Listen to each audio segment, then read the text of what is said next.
Here's a recent catch of a Union Pacific intermodal and auto-rack train heading eastbound near Jean, Nevada, south of Las Vegas.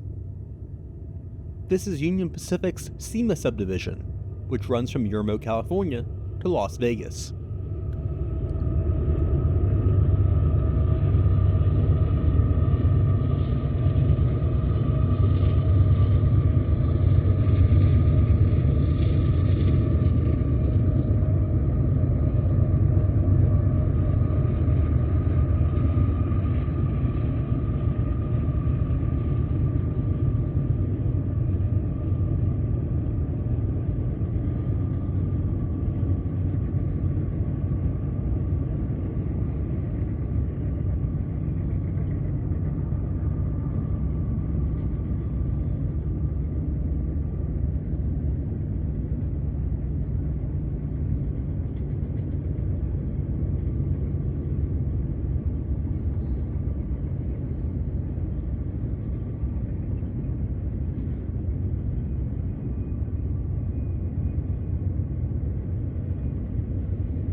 Thanks for watching.